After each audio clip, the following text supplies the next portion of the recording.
शिरडी के साईनाथ महाराज ने कि 7 समुद्र पार भी अगर उनका भगत मुझे याद करता है तो बाबा उसकी सहायता जाकर करते हैं। बाबा ने कहा है जब जब मेरा भगत मेरी और देखता है, मेरी सूरत को देखता है, मेरी मूरत को देखता है, मुझे निहारता है, तब तक मैं अपने भगत को रहम की नजर से देखता हूँ।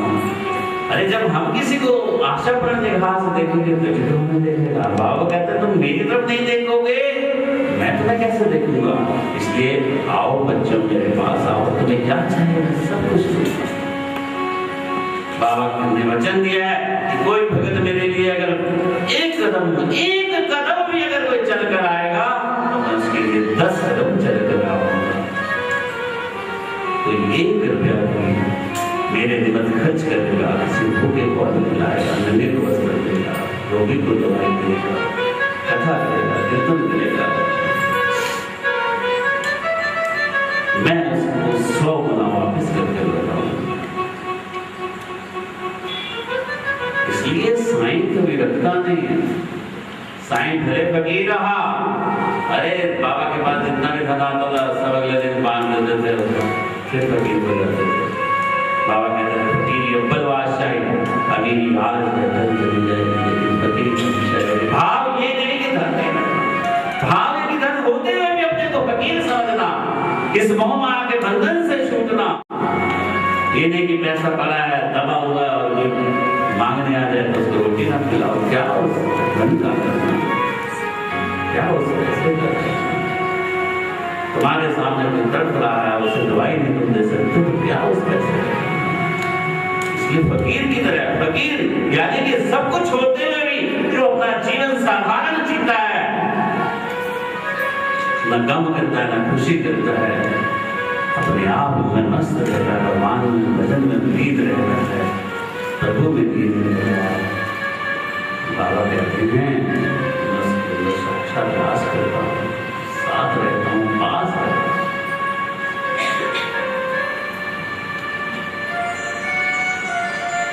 एक बार 1910 में हिमाचल की शिरडी के जैसे मस्जिद के अंदर गए, क्या देखते हैं मस्जिद के अंदर बाहर बहुत भीड़ लगी हुई है और बाबा सुबह 8 बजे के करीब मुँह हाथ धो के एक काठ का टुकड़ा बिछा उस पर चक्की रखकर खुद आटा पीस रहे हैं।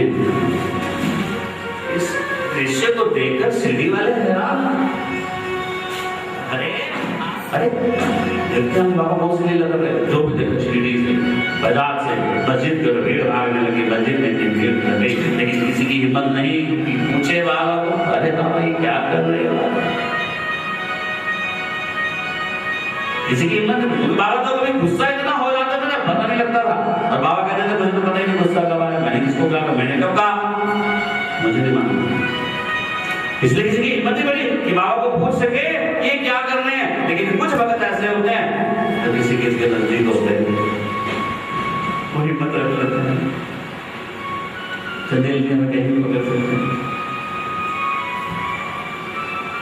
अरे कुछ भगत ऐसे होते हैं जिन पर आपका अधिकार होता है, जिनसे कुछ कह नहीं सकते। ऐसे 4 महिलाएं जिनके बाबा के पास प्रेम था, बाबा के प्रति प्रेम था, बाबा के नजदीक थे, उन्होंने भीड़ को चीरते हुए आगे अरे बाबा ये क्या कर रहे हो, हमसे क्या गुनाह हो गया, हमने कौन सा गुनाह कर दिया जो आज हमें काम ना बताकर आप खुद काम कर रहे हो, खुद आटा पीस रहे हो। अरे हम मर गए हैं क्या, ये कौन सा जन्म का बदला हमसे ले रहे हो, हमारी आंखों के सामने आप मेहनत करी, आप चटनी पीस रहे। अरे छोड़ो, और बाबा से खूंटा छीन लेते। भगवान बाबा ने उनके प्रेम को देकर खूंटा छोड़ दिया और 4 महिलाएं चक्की चलाने लगी, आटा पीसने। 4 महिलाएं जहाँ बैठ रहे चुप हो गए, किसी ने कुछ तो बात हो। देख लो कथा सुनने के लिए आज हमारी बहन कोटद्वार से आई है, गढ़वाल से। इसलिए बाबा ने जिसको बुलाना था ना कथा सुनने के लिए उसको कहीं से भी बुला लेगा, ना जाने कौन सा उपहार करना। बहुत चमत्कारी बातें सुनोगे, लेकिन अभी कथा के अंदर हम प्रवेश कर चुके हैं। 4 महिलाएं बैठ गई, बात किए बगैर रहने से तो क्या बात कर रहे हैं।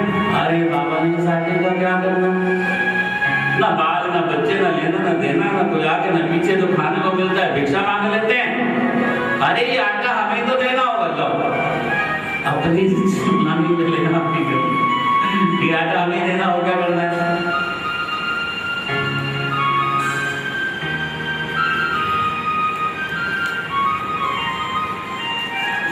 महिलाओं की इस बात यहाँ पे हमारे पास मुझे रुकते हैं, सोचो कि अगर महिलाओं ने ये सोचा कि बाबा ने साढ़े का हमें करना है, ये क्यों सुन के बना गया?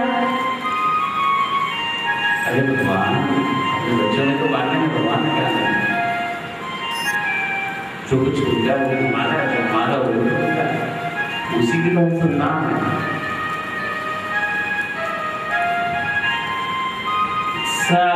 आटा पीस गया, जब ढेरी लग गई तो चारों ने क्या प्लान बनाया? अलग अलग आपस में बांट लिया हिस्सा, लो जी बराबर हिस्सा बांट लिया। ये नहीं काम है किसी को ज्यादा, पर किसी बहन ने ऐसा नहीं कि बहन को चाहिए तू ले जा ज्यादा ना। अरे भगवान का प्रसाद है, सबने हिस्सा बांटा, चारों हिस्सा बांट के पोटली बांधने लगे, बांध ली, गांठ बांध ली, उठने को भी तैयार थे कि शांत मुद्रा में सामने बाबा बैठकर मस्जिद के कोने से देख रहे। अरे मांगा आटा पीसने को है तो लेके चल पड़ी, क्रोध अरे स्त्रियों, ये किसी बाप का माल है, कर्जदार का माल है, उठाकर चल रहे हो? वाह, पीसने के लिए मांगा और उठाकर ले चले। बाबा की आंख में अंगार के तेज क्रोधित हो गए, ये क्या है, तुम पागल हो गई हो? बाबा को क्रोध देख के महिलाएं थर-थर कांपने लगी, पांव पड़ने लगी। बाबा रहना क्षमा करो बाबा, हमसे भूल हो गई। अच्छा में काम करो, इस आटे को ले जाओ और शिरडी की सीमा में फेंक के आओ। क्या करते डरते, फटाफट आटा उठाया। अब इस दृश्य को हेमांत पंत जी मस्जिद के कोने में खड़े होकर देख रहे हैं, इस लीला को। उस लीला से पूछते हैं, बाबा क्या है, क्या अभिप्राय है कि आटे को सीमा में फेंक दो शिरडी की? तो गांववासियों ने कहा, गांव में हैजा फैल रखी है और ये बाबा ने आज चक्की में जो आटा पीसा है, ये आटा नहीं हैजा पीसी है, और उसी हैजा को खत्म करने के लिए आटा शिरडी की सीमा में गिरा जा रहा है। अच्छा, कोई वैज्ञानिक तथ्य तो समझ में नहीं आता, हमारे पास सोचने लगे रहस्य क्या है इसका। लेकिन क्या देखते हैं, कुछ दिन बाद शिरडी में हैजा खत्म हो गई। कहते हैं आसपास के गांव में हजारों मौत हुई, लेकिन एक भी मौत शिरडी गांव में नहीं हो पाई, क्योंकि हैजा वहां प्रवेश ही नहीं कर पाई। वो आटा जब मानवता को पता लगा कि अरे आटे में वो चमत्कार, चक्की पीसने में वो चमत्कार, कि हैजा भाग गई। अरे ये तो वाकई कोई धार्मिक शक्ति है, ये तो जरूर कोई चमत्कारी शक्ति है बाबा की। अरे इस लीला को अगर मैं आने वाली पीढ़ी तक पहुंचा दूं, ये बात, ये चित्र, ये कथा, ये अगर मैं आने वाली पीढ़ी तक पहुंचा दूं, तो वो भी लापरवाह कर देंगे। और तब उसके मन में बीज उत्पन्न हुआ क्या, इस लीला का संग्रह किया जाए। बाबा जो कुछ खेल शिरडी में कर रहे हैं उसको ग्रंथ का रूप दिया जाए, ताकि आने वाली पीढ़ियां जो देख नहीं सकेगी, जो बाबा से मिल नहीं सकेगी, उसको समझेंगी, पढ़ेंगी। ये बीज भी बाबा ने बोला था, तो लीला के कोई कुछ हो ही नहीं सकता, जब पत्ता नहीं मिल सकता उसके माने तो हम सोच कैसे सकते हैं। इसलिए कभी भी आपके मन में कोई, मस्तिष्क में कोई भी चीज, विचार उत्पन्न कोई होता है, वो आपकी मर्जी से नहीं होता है। मत इस भ्रम में रहना कि हम करते हैं, हमसे होता है, या मैंने किया, या मैं कर सकता हूं, ये कभी नहीं होता। जो वो चाहता है वही होता है, जो वो चाहता है वही हम सोचते हैं, वही हमारी, जब हम वो सोचते हैं, जब हमारा मन वो करता है, तभी हमारे हाथों पांव कार्य करने लग जाते हैं, उसकी वृद्धि से होता है। इसलिए जिसको वो कथा सुनाना चाहता है उसी को अपने पास लेके आएगा, जिसको नहीं सुनाना चाहेगा उससे दूर से हंसी करवा देगा, अरे क्या है कुछ। रावण इतना बुद्धिमान तो पागल सीता का खेल होता है। बुद्धि अच्छी बुद्धि फिर जाती है कब, जब वो चाहता है तब, और बुरी से बुरी बुद्धि भी सुधर जाती है कब, जब वो चाहता है तब। इसलिए अपने बस में कुछ नहीं। और तब हेमान पंत जी ने आज्ञा लेनी चाहिए, क्योंकि अब भगवान का कोई कार्य कर रहे हैं, किसी का हम जीवन चरित्र लिखने की कोशिश कर रहे हैं, तो हेमान पंत ने सोचा अरे मैं बोलूं मुझे किसी संत का चरित्र क्या लिख सकता हूँ। अरे किसी संत का चरित्र बनने के लिए खुद उस चरित्र में प्रवेश करना पड़ता है, खुद संत बनना पड़ता है। मैं क्या लिखूंगा समझ में नहीं आ रहा। बाबा से पूछने की हिम्मत नहीं है। और क्या नीति अपनाई हेमान पंत जी ने कि बाबा को जो सबसे नजदीक श्यामा है उससे इसलिए कभी भी जिंदगी में कोई काम कराना, हम कहते हैं ना कभी एसपी के पास जाए, किसी या मंत्री के पास जाते हैं, अरे किसी पॉलिटिक्स वाले को, राजनीतिक वाले को, नेता को पकड़ते हैं, चलना उसको साथ लेके जाते हैं, हमारा भाई काम वो क्यों करता है, क्योंकि वो आपको जानता है। अच्छे को आपका सगा भी अच्छा तो उसको लेके चले। अब उसने देखा कि ना बाबा के नजदीक कौन, बाबा किसकी जल्दी बात मान लेते हैं, श्यामा। तब श्यामा के आपने दिल खोल कर बात रखी, श्यामा ने कहा बात रखी। अब श्यामा किस प्रकार हेमान पंत की बात बाबा के समझ सकता है, इसलिए आपका मित्र अच्छा होना चाहिए जो आपकी बात को मजबूती से आगे रखे।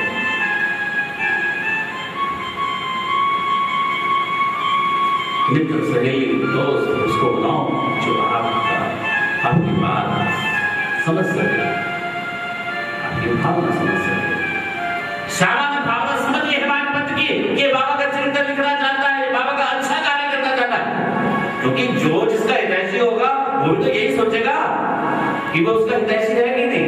अब उसने देखा था कि बाबा का हितैषी हेमान पंत है कि नहीं। बीच का आदमी भी तभी काम करेगा आपके लिए जब आपको उसको लगेगा कि ये मेरे मित्र के हितैषी का कार्य है कि नहीं। श्याम को जब लगा कि हितैषी का कार्य है, ये बाबा के प्रचार का कार्य है, बाबा की लीला का गुणगान का कार्य है, बाबा की जो शिक्षाएं हैं उसको लोगों तक पहुंचाने का कार्य है, तो उसने ही बात रखी। और कैसे रखी?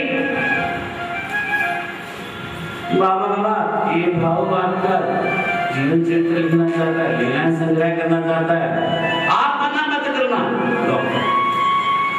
पहले कह दे कि आप मना मत करना, ये आपकी जीवन लिखना चाहता है, जीवन चरित्र लिखना चाहता है, पर मना मत करो। ये होता बीच का है। बाबा ने भी हाँ नहीं कहा, कुछ नहीं कहा, सुना नहीं, देखा नहीं क्या बात कर रहे हैं, लेकिन साथ में हेमान पंत ने पक्का कर दिया हेमान पंत की बात के लिए श्यामा ने हेमान पंत को मना मत करना है इनको। बाबा कहते हैं हाँ, लेकिन इनको बोलो पहले अहंकार त्याग करा है। हमें मालूम था कि हेमान पंत के अंदर अहंकार का कभी भी प्रवेश है। क्या था वो अहंकार? क्यों लिखा है हेमान पंत ने अपनी बात को क्यों लिखा कि मैं करूंगा, मैं लिखूंगा, मैं क्योंकि जो तू कह रहा है कि मैं चरित्र लिखूंगा, ये तू नहीं कह रहा है, क्योंकि मैं कर रहा हूं। अब मैं कथा कर रहा हूं और मैं कर रहा हूं, ये तो भगवान की बात है, साईं की बात है।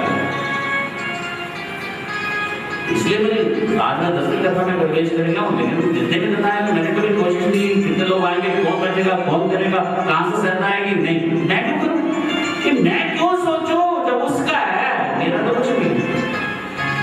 इसलिए उसकी अपनी रीति होती है, वो कैसे कार्य करवाता है।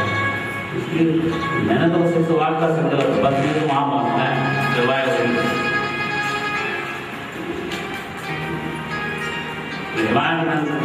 पता लगा कि उत्तर मिला कि श्यामा ये कह रहा है, तो उसने बाबा को मन ही मन ध्यान दिया कि हे मेरे साईं जी, मेरे दीनानाथ, मैं मूलमती कहाँ आपका चिंतन लिख सकता हूँ। अगर आपका बदहस्त मेरे सिर पर होगा, आपका हाथ अगर मेरे सिर पर होगा, तो मैं स्वतः ही आपका चित्र लिखना चाहूंगा। तब बाबा के चरण में करना है, वो दिल से हृदय से बाबा के चरण में डोल गया, माथा टेका, बाबा से जाकर तब बाबा ने वचन दिया, कहा कि तू ले और मैं स्वयं तुझसे लिखवाऊंगा, तेरे हृदय में प्रवेश करूंगा और स्वयं लिखवाऊंगा। और वचन देता हूं कि जो इस साईं चित्र को, जो इस ग्रंथ को पढ़ेगा, सुनेगा, मनन करेगा, आचरण करेगा, मैं उसकी हर मनोकामना पूरी करूंगा।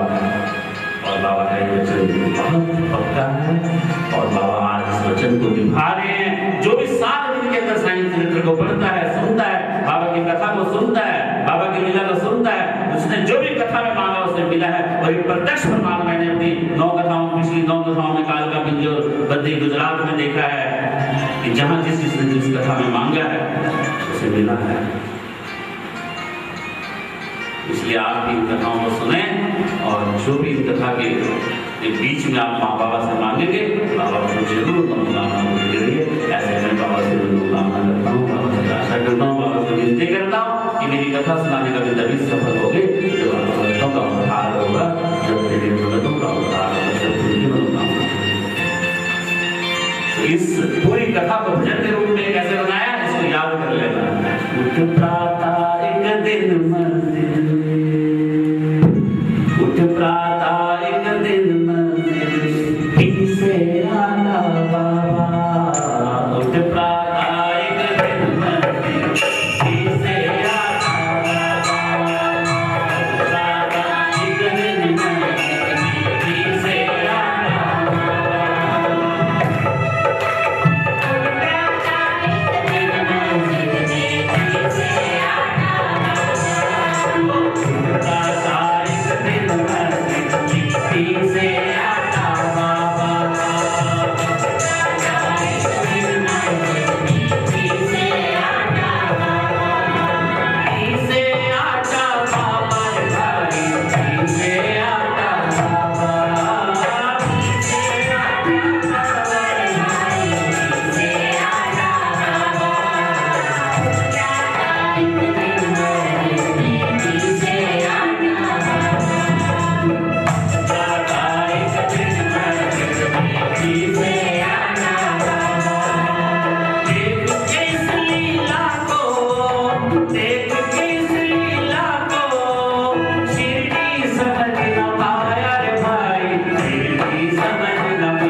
उत्पन्न करके ग्रंथ रचने की जो प्रेरणा दी और हिमानंद ने सब लीलाओं को संग्रह करके लिखा। इससे पहले अध्याय हिमानंद ने साइंस सेंटर में गेहूं पीसने की कथा से आरंभ किया है। गेहूं पीसने की कथा को ही पहले क्यों लिया, इसका शुद्ध समझना पड़ेगा। पीसने का अर्थ है हिमानंद के मन में आता है कबीर जी सोच रहे हैं कि मैं इस सागर में ऐसा अनुभव कर रहा हूँ जैसे पाठक के बीच में गेहूं पीस रहा था। मैं भी इस सागर की इस चक्की रूप में अपने आप को पीस रहा हूँ। अब उसके गुरु कहते हैं कि ज्ञान रूपी धन केंद्र को पकड़ के अगर आप रखोगे तो इस जीवन की चक्की से छूट जाओगे, इस जन्म मृत्यु की आवागमन से छूट जाओगे। दुख और सुख मुश्किल ये कब लगता है, जब हम उसको अनुभव करते हैं, जब हम उसको महसूस करते हैं। दुख और सुख सिर्फ अनुभव करने की बात है, महसूस करने की बात है। तो क्या कोई दुख होता है तो सुख होता है, अनुभव करने की बात है ना बस। जैसे हवा गर्म हुआ ठंडी हुआ जब हम अनुभव करते हैं तब हमें महसूस होता है। इसलिए दुख और सुख अनुभव करने की बात है। अभी कथा आएगी कि दुख और सुख कैसे अनुभव होता है, सुख में भी कैसे रहना, दुख में भी कैसे रहना। अभी कौन बता देंगे, अगले दिन कौन आएगा। इसलिए दुख और सुख सिर्फ अनुभव करने की बात है। वो कैसे, क्योंकि अगर दुख है और भगवान का नाम लेते रहो कुछ बात नहीं, अरे कौन है मेरा पैसा ले गया कोई बात नहीं, मकान नहीं बना कोई बात नहीं, दुकान नहीं चलती कोई बात नहीं, क्योंकि भगवान ने भेजा ना दुनिया में, वही चलाएगा मुझे ना टेंशन हो, उसको टेंशन, तो आपको दुख लगेगा ही, दुख लगेगा तो महसूस होगी। और सुख भी अगर ज्यादा से अगर कोठी बंगला कार हो गई, लेकिन अगर ये सोच लिया हाय ये चले गया तो दुख होगा। और अगर मन में ऐसा धारण कर लिया अरे कोई नहीं सफर होगी माया, इसने भी छूट जाना है यहीं पे, कब तक मौत हो। चलते थे जहां आत्मा चिराग वहां आज दिया आगे नहीं बढ़ता, महल बने मैंने छोड़ दिया।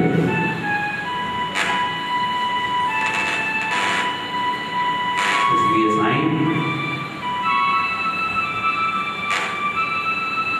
साईं की इच्छा से सब कुछ होता है। अब आपको लेके चलते हैं कि पुनः किस प्रकार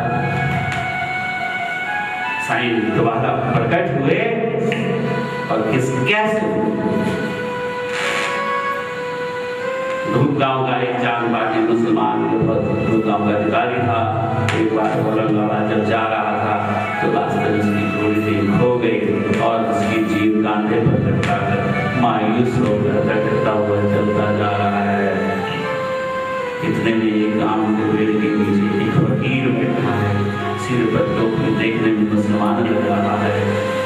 जब फकीर के पास से वो चांद बाटी गुजरता है तो फकीर पूछता है, अरे ओ भाई, ये चीर कैसे कांधे पर लटका के कहाँ जा रहा है? वो ज्यादा मायूस होकर, कोई आपके साथ कोई घटना घटी थी, नुकसान हो गया, ऐसे चलोगे दिखता ही कुछ नहीं है, अपने धुन में चलते जा रहे हो, रास्ता भी दिख रहा है कि नहीं, कहाँ जा रहे हो पता ही नहीं लगता है, आवाज मारना। फकीर ने कहा, वही कहाँ जा रही है? चीर लटकाई, और चीर कैसे लटकाई तुमने? क्या बताऊं, मेरी एक गोली थी जो खो गई थी, उसी की उसको खाना पड़ी। अच्छा,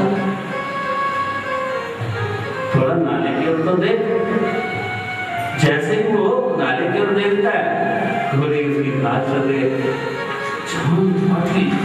जब आपको कोई भी वस्तु मिल जाए तो आप कितना प्रसन्न हो जाओगे। अरे चार पार्टी खुशगट गाना ला, फटाफट घोड़ी को लेके आया। अरे जिस घोड़ी को 2 माह से इसी जगह पे ढूंढ रहा हूं, मिल नहीं रही है, और फकीर कहता है कि ताले नहीं मिलते थे और मिल गई है। अरे ये कोई जरूर कोई तेजस्वी पुरुष है, जरूर कोई ज्ञानी महाज्ञानी संत है, चरण पकड़ लेता है। लेकिन बाबा क्या कर रहे थे? चिलम पीने की तैयारी कर रहे थे। जितने में गोली लेके आया, चिलम तैयार हो चुकी थी। सिर्फ 2 चीज की आवश्यकता थी, एक साफी को खुला करने के लिए और एक अंगार। साफी बोलते हैं कपड़ा, चिलम के जब चिलम करते हैं उसके साथ में कपड़ा लपेटते हैं, गर्म ना करते। अंगार उसके ऊपर रखा जाता। बाबा ने अपना चिमटा धरती में घुसेड़ा और जैसे बाहर निकाले एक अंगार टुकड़ा बाहर आकर बाबा ने चिलम पर बाबा ने चक्का जमीन पर मारा और पानी की धार ऊपर आई। बाबा ने साथी को भी लग गया। चांद बाटी, अरे कितना ठंडा था वो चांद बाटी जिसने बाबा के मुख से छुई उस चिलम को खुद अपने मुंह पर लगाए।